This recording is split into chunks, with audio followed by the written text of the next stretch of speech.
ఏంటి ఒక్క లీటర్ 370యా? దీని బదులు నేను నా 150 రూపీస్ ఆయిల్ ప్యాకెట్ తెచ్చుకుంటాను. ఏం హెల్త్ కాన్షియస్ ఆరోగ్యం కోసం ఆస్తులు తగలెట్టేస్తామా ఏంటి? మరి హాస్పిటల్‌కి వేలు వేలు ఖర్చుల బిల్ అయితే పర్లేదా? హాస్పిటల్కి మేమెందుకు వెళ్తాం? అందరూ వాడట్లేదా ఏంటి? బానే ఉన్నారుగా. బానే ఉన్నామని అనుకుంటున్నాం. కానీ లోపల దాని వల్ల ఎంత డేంజరో నీకు తెలుసా? మన పిల్లలకి మనం చేతులారా బ్లీచ్‌ని తినిపిస్తున్నాం. ఏంటి బ్లీచా? నమ్మవా? ఇటు చూడు. నువ్వు వాడే 100 రూపీస్ ఆయిల్ ప్యాకెట్‌లో రిఫైన్డ్ ఆయిల్స్‌లో హెక్సేన్ అనే పెట్రోలియం బేస్డ్ కెమికల్స్ వాడతారు.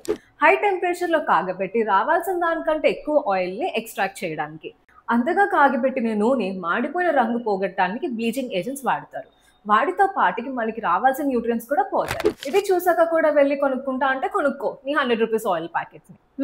వద్దులే. ఇంతకీ ఏ బ్రాండ్ వాడాలి? ఇప్పుడు నచ్చావు.